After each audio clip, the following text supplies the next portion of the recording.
오늘 우리가 읽은 이 본문은요, 언약궤와 관련되어 있는 본문입니다.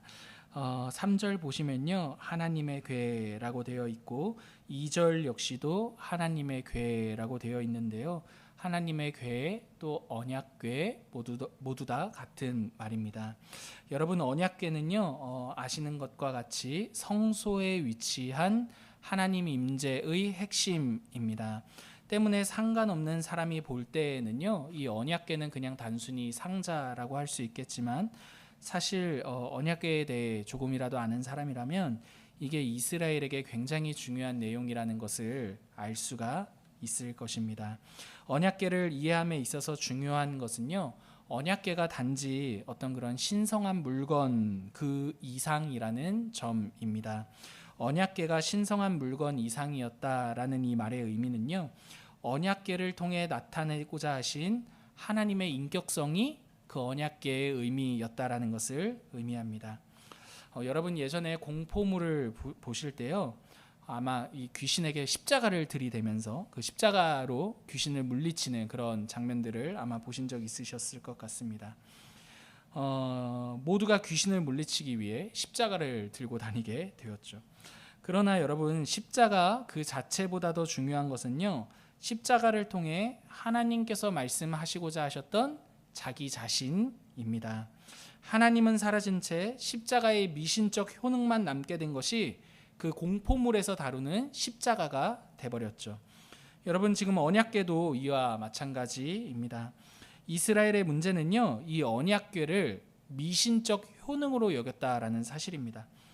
언약궤가 임재의 상징인 사실은 언약궤 자체의 효능이 아니라 언약궤를 주심으로써 하나님께서 자기 자신을 이스라엘에게 내가 어떠한 하나님이신지를 말씀하신 것인데, 이스라엘은요, 단지 이 언약궤를 어떤 미신적 효능 또는 부적 또는 그런 우상과 같이 만들었습니다. 이스라엘이 언약궤 자체를 우상으로 만든 사건은요, 사실 사무엘상, 이 오늘 본문 이전에 사무엘상에 등장합니다. 사무엘의 두 아들 홈니와 비느하스가요, 언약궤를 들고 블레셋과 전쟁한 사건이죠. 이 두 사람은요, 블레셋과의 전쟁에서 고전하게 되자 언약궤를, 실로에 있는 언약궤를 가지고 오면 그 전쟁에서 이길 것이다 라고 생각했습니다. 때문에 그들은 언약궤를 가져왔고 그 언약궤가 자신들을 블레셋으로부터 구원할 것이라고 여겼습니다. 그러나 우리가 아는 것처럼 어떻게 됐습니까? 그들의 기대와는 달리요, 언약궤 그 자체는 그들을 구원할 수 없었습니다. 언약궤는 블레셋 손에 빼앗겼고 이스라엘은요, 블레셋에게 굉장히 큰 패배를 당하게 되었습니다. 이 사건으로 인해서요, 이스라엘은 굉장히 큰 혼란에 빠지게 되었습니다. 왜 그러느냐 하냐면, 언약궤는 하나님 임재의 상징 아닙니까? 근데 언약궤가 넘어간 거잖아요. 그럼 하나님께서 이제는 어떻게 되는 거야? 하나님께서 우리와 함께 하신다는 거야? 함께 하지 않으신다는 거야? 라는 생각이 들었고, 언약궤를 빼앗긴 것은요, 곧 하나님께서 블레셋의 신들에게 지신 것이다 라는 생각이 들었기 때문입니다. 이 사건을 통해 우리가 알 수 있는 사실 하나는요, 이스라엘이 언약궤를 생각한 그 생각이 곧 하나님에 대한 태도였다라는 사실입니다. 그러니까 언약궤를 마치 부적과 같이 생각했다라는 것이 그들이 하나님을 생각한 그들의 태도였다라는 거죠. 그들은 하나님을요, 마치 부적과 같은 그런 수단으로 만들었습니다. 미신적 효능이나 부적과 같이 여긴 것입니다. 하나님을 인격이 아닌 자신들을 위한, 자신들이 수중에서 좌지우지할 수 있는 부적 중 하나로 만든 것에 대해서 하나님께서 절대 타협하지 않으세요. 그래서 하나님 자신이 수치를 당하시더라도 언약궤를 블레셋의 손에 넘기십니다. 자기 자신이 넘겨지신 것처럼 말이죠. 그게 바로요, 블레셋과의 전쟁을 통해 언약궤를 빼앗긴 사건의 내용입니다. 여러분, 이러한 이스라엘의 이 현실 있잖아요. 이런 상황은요, 우리의 현실에도 사실은 매우 비일비재하게 일어나는 것 같아요. 왜냐하면 우리 역시도 다양한 경우들 그 사이사이로 하나님을 굉장히 수단화하는 데 익숙하기 때문입니다. 여러 가지 예를 들 수 있겠는데요, 여러분, 한 가지 예를 한번 들어보면 좋겠어요. 여러분, 예를 들어 하나님을 우리의 수단화 삼는 데에는요, 말씀을 읽는 것을 우리의 수단화할 수 있는 내용이 있습니다. 이런 거죠. 말씀을 읽었으니까 내 하루가 좀 괜찮아지지 않을까? 말씀을 읽었으니까 내가 바라는 일들이 좀 이루어지지 않을까? 같은 이러한 내용들 말입니다. 말씀을 그 자체로 사랑해서 읽는 것이 아니라 말씀을 수단화함으로써 나에게 좋은 일이 있기 위해, 내가 조금 더 나은 사람이 되기 위해 뭔가 괜찮은 사람이 되는 것처럼 이러한 어떤 수단으로서 말씀을 읽는 것은요, 여러분 이 말씀을 어떻게 만드는 것입니까? 미신적 효능으로 여기는 것입니다. 여러분 기도도 마찬가지가 될 수 있어요. 여러분 말씀과 기도 외에도요, 우리는 얼마든지 하나님을 수단화함으로써 하나님을 나를 더 그럴듯하게 만드는 도구로 만들 수도 있습니다. 그러나 여러분 우리가 아는 것처럼요, 하나님은 어떠한 수단이 되실 수도 없을 뿐더러 우리를 위한 어떤 도구로 전락되실 수도 없으십니다. 하나님은요, 우리가 바라는 어떠한 일을 이루기 위한 수단이 절대 아니신 거죠. 여러분 하나님은 어떠한 분이십니까? 우리의 경배의 대상이시며 사랑의 대상이시며 또 신뢰의 대상이시며, 그죠? 그렇게 우리의 어떤 수단으로 전락하는 하나님이 아니라 우리의 경배의 대상, 사랑의 대상, 또 신뢰할 대상이십니다. 왜냐하면 하나님은요, 이러한 경배를 받을 만한 사랑을 주고 우리의 사랑을 받으실 만한 우리가 믿음을 내어 비출 만한 그런 인격적인 대상이시기 때문입니다. 그죠? 경배라든지 사랑이라든지 신뢰 같은 이 내용들은요, 인격과 인격 사이에 일어나는 일들이죠. 여러분 홈리와 비느하스가 빼앗긴 이 언약궤는요, 실제로 블레셋 땅으로 넘어갔잖아요. 근데 이 스토리를 아시는 것처럼 언약궤 스스로 어떻게 합니까? 이스라엘 땅으로 돌아옵니다. 이스라엘은 언약궤를 자신을 위한 수단으로 여겼지만요, 언약궤는 수단이 아니라 이스라엘을 위한 하나님의 인격적인 하나님을 나타내는 상징이다라는 게 언약궤가 블레셋 손에 넘어갔음에도 스스로 이스라엘에게로 돌아오는 장면입니다. 여러분 오늘 본문은요, 이러한 언약궤에 대한 이해와 배경을 따라 살펴야 합니다. 여러분 다윗의 왕권이 안정되었습니다. 그 후에 다윗이 가장 먼저 한 일이 바로 오늘 사무엘하 6장이에요. 무슨 일을 가장 먼저 합니까? 바알레 유다라고 하는데요, 사무엘상 7장에는 기앗 여야림이라는 지역인데 그 지역에 있는 언약궤를요, 예루살렘으로 가져오는 것이었습니다.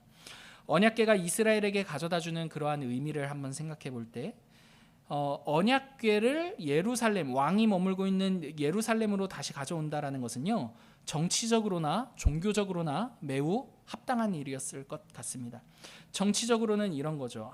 왕을 세우신 하나님, 다윗을 왕으로 세우신 하나님이 지금 예루살렘의 언약궤를 가져옴으로써 왕과 함께 하신다라는 어떤 이런 정치적인 명분이 되었을 것이고, 종교적으로는요, 절기를 따라 언약궤가 있는 곳에 이스라엘이 모였거든요. 그렇기 때문에 예루살렘의 언약궤가 오면 이스라엘이 예루살렘을 중심으로 이렇게 한 마음을 한데 모을 수 있게 되는 것이죠. 때문에 다윗은요, 이 일을 실행하기로 결심합니다. 그리고 바알레 유다에서요, 언약궤를 지키던 아비나답의 집사람인 우사와 아효를 통해서 그 일을 진행해요. 성경은요, 우사와 아효에 대해서 자세히 말하고 있지는 않아요. 하지만 분명한 사실 한 가지는요, 이 둘은 언약궤가 이스라엘로 돌아왔을 때 이를 거룩하게 구별하여 지키도록 한 아비나답 그 집안 사람이라는 사실입니다. 때문에 여러분 이 언약궤가 아비나답의 집에 있었거든요. 그렇기 때문에 우사와 아효는요, 그 집안 사람이었기 때문에 언약궤를 친숙하고 익숙하게 자주 보았을 것입니다. 언약궤가 굉장히 그들에겐 익숙했을 것이에요. 때문에 어떠한 면에서 그들은 언약궤를 운반하기에 적합한 사람들이었습니다. 그 집 자체가 언약궤를 잘 지키도록 이스라엘로부터 구별된 집안이었기 때문인 거죠. 이 우사와 아효가 언약궤를 옮기기로 한 방법은요, 새 수레에 실어 옮기는 것이었습니다.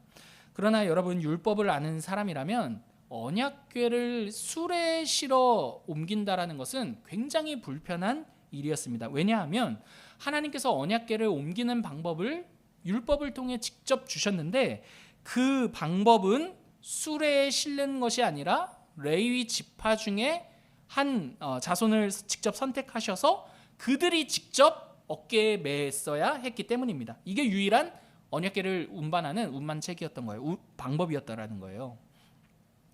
여러분, 언약궤는요, 하나님께서 자기 자신을 나타내시는 곳입니다. 임재의 상징이에요. 그렇기 때문에 어떠한 면에서 이 언약궤는 굉장히 엄숙하게 생각해야 하는 문제였습니다.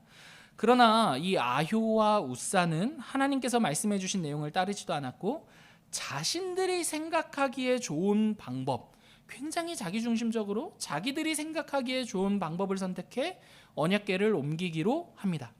이에 대해서 다윗 역시도 이의를 제기하지 않는 것을 보면요, 아마도 모두가 언약궤를 옮기는 방법에 대해서 하나님의 방법을 따르기보다 자신들이 언약궤를 위해 선택한 이 방법을 더 선호했던 것으로 보입니다. 여러분, 실제로요, 직접 언약궤를 어깨에 매서 옮기는 것보다도 더 효율적인 방법은 수레에 실는 것이었습니다. 우사와 아효가 새 수레에 언약궤를 싣고 이를 옮길 때 이 수레를 끌던 소들이 크게 움직였어요. 그때 언약궤도 당연히 크게 움직였겠죠. 그 순간 우사는요, 언약궤를 붙들었습니다. 우사가 크게 흔들리는 언약궤를 잡은 것은요, 누가 보아도 상식적인 일이었을 거예요. 근데 언약궤가 떨어지는 것을요, 그냥 보고 가만히 있을 사람이 누가 있었겠습니까? 그런데 그 상식적인 일을 한 우사의 결과가 어떻습니까? 죽음이었습니다. 모두가 그 죽음을 보고 충격을 받았습니다.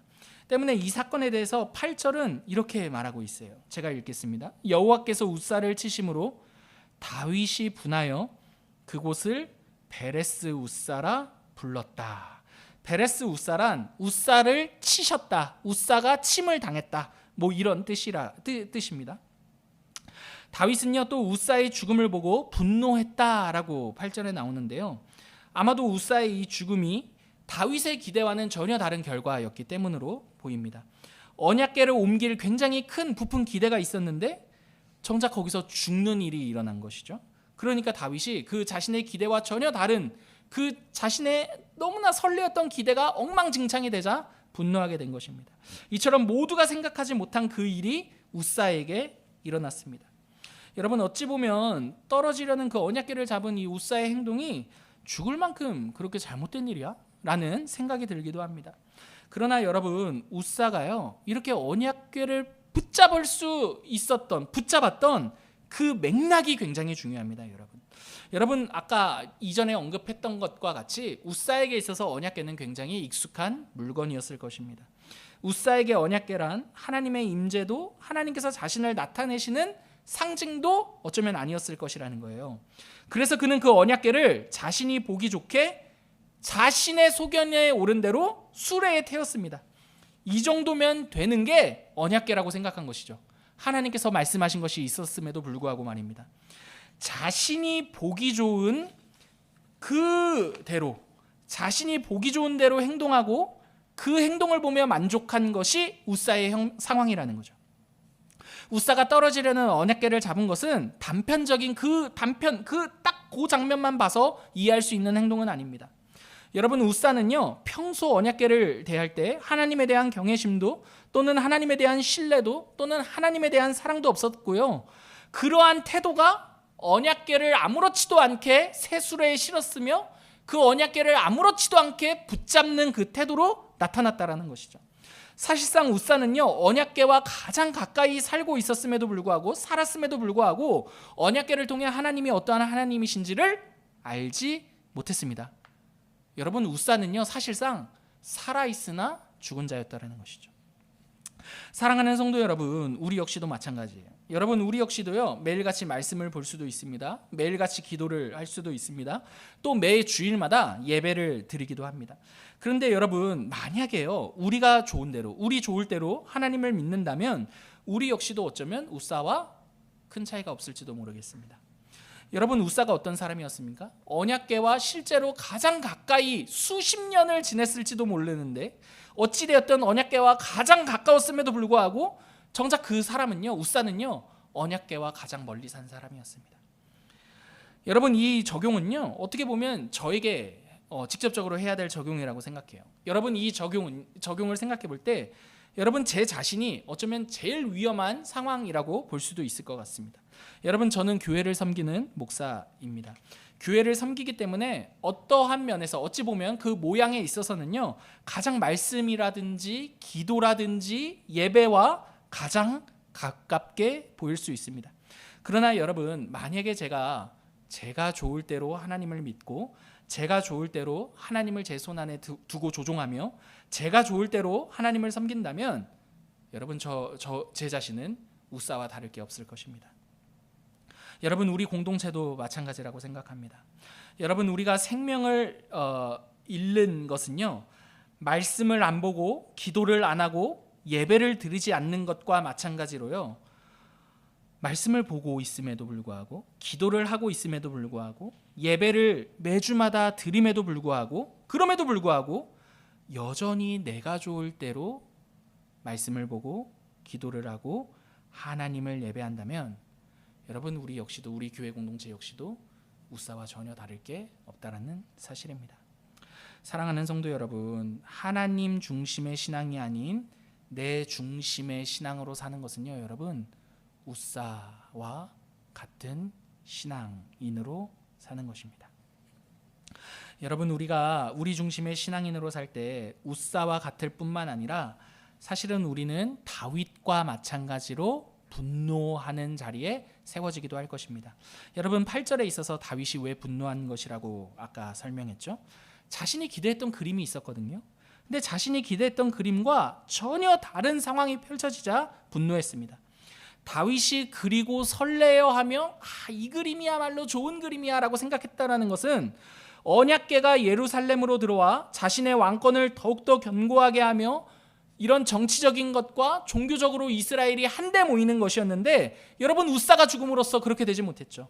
다윗은 자신이 선한 그림을 그리고 그렇게 실천했는데 이 일이 왜 어긋난 것인지 하나님을 향해 따져 물었을지도 모르겠습니다. 이렇게 말이죠. 하나님, 생각해 보십시오. 제가 나쁜 짓을 하려고 언약궤를 예루살렘으로 들여오게 한 것입니까? 다 좋게 하려고 한 것 아닙니까? 그런데 왜 하필 우사를 그렇게 날려버리심으로 하나님, 저의 이 기대와 전혀 다른 상황을 펼치신 것입니까? 제가 하나님을 위해 선한 일을 했음에도 불구하고 왜 하나님께서 이 선한 일에 응답하지 않는 것입니까? 라고 말입니다. 여러분, 이렇게 우리의 신앙이 우리 중심, 나 중심의 신앙일 때는요, 우리는 하나님을 향해서 왜 나의 선한 의지를 알아주지 않느냐고 하나님을 향해 따지고 분노하게 될 것입니다. 왜 이렇게 분노하고 따지게 되는 것이죠? 내가 하나님을 위해 한 그 선한 일이, 내가 한 그 일이 굉장히 크게 느껴지기 때문입니다. 이게 나 중심의 신앙인 거죠. 그러나 사랑하는 성도 여러분, 자기 중심의 신앙이 아니라 하나님 중심의 신앙은요, 우리가 하나님을 위해 무엇을 했는지 그런 어떤 우리의 선행이 크게 보이는 것이 아니라요, 하나님께서 우리가 가진 조건을 넘어 우리에게 은혜 베푸시기를 기뻐하시는 하나님이심을 아는 것, 그게 바로 하나님 중심의 신앙 생활입니다. 여러분, 그래서 10절과 11절을 한번 같이 읽어 보실까요? 같이 읽겠습니다. 다윗이 여호와의 궤를 옮겨 다윗성 자기에게로 메어가기를 즐겨하지 아니하고 가드 사람 오벳에돔의 집으로 메어간지라. 여호와의 궤가 가드 사람 오벳에돔의 집에서 석 달을 있었는데 여호와께서 오벳에돔과 그의 온 집에 복을 주시니라. 여러분, 10절과 11절을 보시면요, 가드 사람은 블레셋 사람이라는 말입니다. 이스라엘 사람 우사는 죽었습니다. 근데 블레셋 사람 오벳에돔과 그 집은 복을 받았습니다. 여러분, 이게 얼마나 굉장히 모순적이고 아이러니한 장면인지 모르겠습니다. 이스라엘 사람 우사는 죽었습니다. 누구보다도 복을 받아야 할 이스라엘 사람 우사는 죽었는데, 심지어 언약궤와 같이 가까이 있었던 그 사람은 죽었는데, 언약궤와 어쩌면 전혀 상관없는 민족인 블레셋 사람 오벳에돔은요, 복을 받았습니다. 언약궤를 위해 한 일은 전혀 없는 오벳에돔이 복을 받았습니다. 언약궤를 새 수레에 실어서 나름의 무엇인가를 했다라고 생각한 우사는 죽었습니다. 여러분, 우리 생각에는요, 우사가 복을 받아야 합당합니다. 심지어 우사는 언약궤와 가장 가까운 사람 아니었습니까? 오벳에돔을 생각해 보십시오. 언약궤와는 전혀 상관도 없는 사람이었습니다. 근데 하나님께서요, 우사가 아닌 오벳에돔의 집에 복을 주셨습니다. 여러분 말 그대로 이는 은혜입니다. 은혜. 복을 받을 이유가 오벳 에돔이 아닌 하나님 자신에게 있으셨기 때문입니다. 여러분 중요한 게 무엇입니까? 여러분 우리가 하나님을 위해 무엇을 했는지를 크게 보는 나 중심의 신앙이 아니라 하나님께서 전혀 조건이 없는 우리에게 베푸신 그 은혜를 은혜 자체로 하나님이 우리를 위해 하신 일을 크게 보는 신앙. 여러분 그게 하나님 중심의 신앙 아닙니까? 여러분 신앙이라는 것은요, 기독교 신앙의 특징은요, 내가 하나님을 위해 무엇인가를 했느냐가 남는 것이 아니라 하나님이 우리를 위해 무엇을 하셨느냐가 남는 것입니다.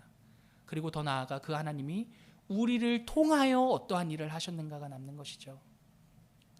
말씀을 마치겠습니다. 사랑하는 성도 여러분, 우리의 신앙은요, 굉장히 섬세하게 또 깊이 한번 점검하고 돌아봐야 합니다. 왜냐하면 하나님을 가까이 한다라고 하면서도 얼마든지 나 중심의 신앙이 될 수 있기 때문입니다. 여러분 이게 무서운 것이죠. 나 중심의 신앙은요, 자신의 멋에 취해서 한껏 자기 자신에 만족하는 신앙입니다. 이는 이미 살았다라고는 말할지 모르겠지만 죽은 신앙입니다. 여러분 오늘 본문은요, 우리들에게 하나님 중심의 신앙이 무엇인지를 교훈하고 있어요. 여러분 하나님 중심의 신앙이란 무엇입니까? 내가 하나님을 위해 한 일을 크게 보는 것이 아니라요, 하나님께서 우리를 위해 하신 그 일을 크게 보는 것입니다. 여러분 우리는요, 십자가를 볼 때 하나님이 우리를 위해 행하신 그 큰 일을 바라보게 됩니다. 여러분 십자가 앞에서 어느 누가 내가 하나님을 위해 한 일을 보라고 말할 수 있겠습니까?